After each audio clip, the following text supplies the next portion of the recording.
1 year back, the World Health Organization appointed an independent panel, a panel to probe what went wrong with the world, how the outbreak in Wuhan turned into a global catastrophe.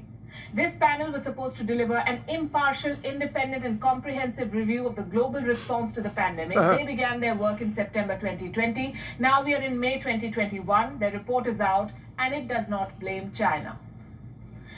It does not name China for its cover-ups. It does not call out China for the crackdown on whistleblowers. It does not even question China's delay in reporting the outbreak in Wuhan. So what does the report do?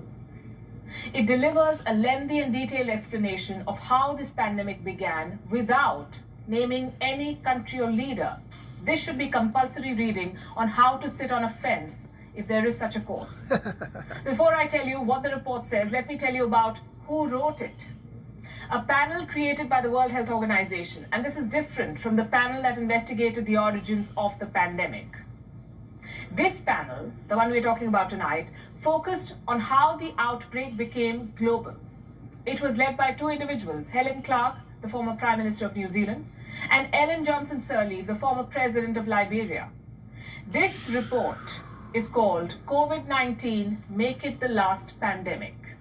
It has 86 pages. It will be presented to world leaders next week when they meet for the Global Health Summit, an event that is being hosted by the G20. Now for the contents of the report. What do these 86 pages say?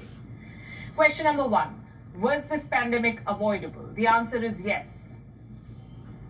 The report describes this pandemic, and I'm quoting, as a 21st century Chernobyl moment. It could have been avoided.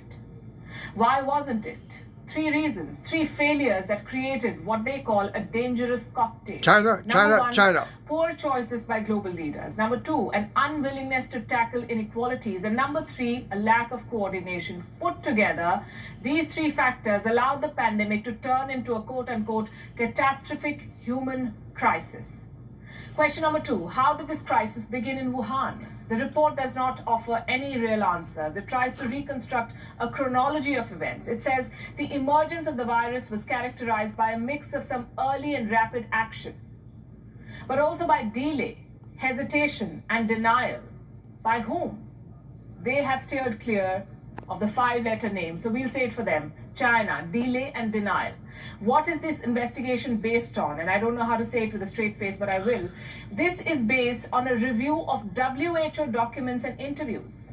They found that China had started sequencing the virus well before they even informed the WHO about an outbreak. Again, the report does not name anyone in China, any agency or official. It has some footnotes on the silencing of critics and the cover-up. So you could say it goes something like this. China had an outbreak. It started sequencing the virus. It told the WHO much later. And by the way, it also silenced critics. 2 reports critical of the Chinese establishment found a mention in the footnotes of this report. Question number 3. What about the role of the World Health Organization? Again, the investigators pulled their punches. They identified 2 distinct failures of the World Health Body. 1, it waited too long to declare the outbreak an emergency. The report says the WHO should have raised an alarm earlier instead of waiting till the 30th of January 2020. Failure number 2, the World Health Organization discouraged travel bans, initially at least. The report says this advice constrained rapid action to stop the growing infections. Helen Clark said that as the virus was spreading, vital information was being hoarded and delayed. Whilst the virus was spreading, information was being hoarded and decisions were delayed whilst waiting on responses to laborious exchanges of official emails. As information began to arrive at WHO, the organization was not sufficiently empowered to investigate, validate, and then confirm at speed that a dangerous outbreak was occurring.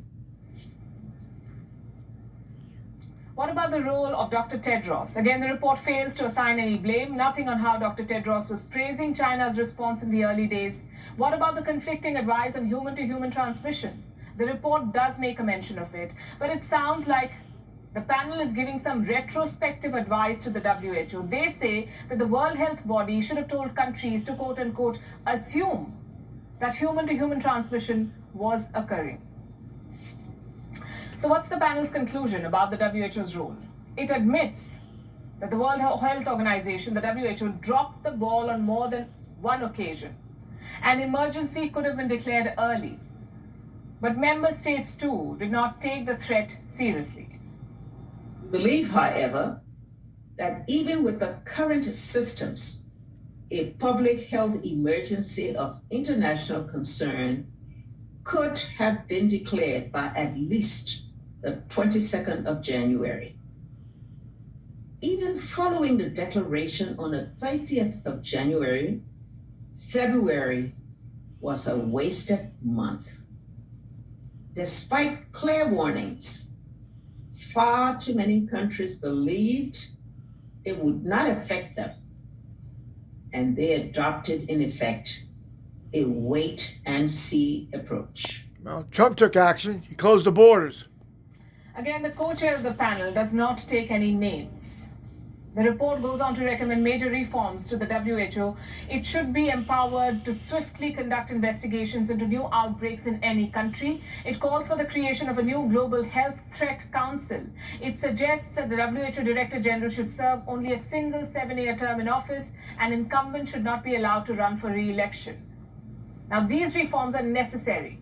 But will any reform be effective if the panel decides to downplay its own findings by reducing China's crackdown on whistleblowers to footnotes, by refusing to hold those in powerful positions to account, whether it's the WHO Director General or China, which, by the way, is one of the biggest donors to the World Health Organization? How can any reform work when a door is left open for a powerful country to hide the facts and then get away with it?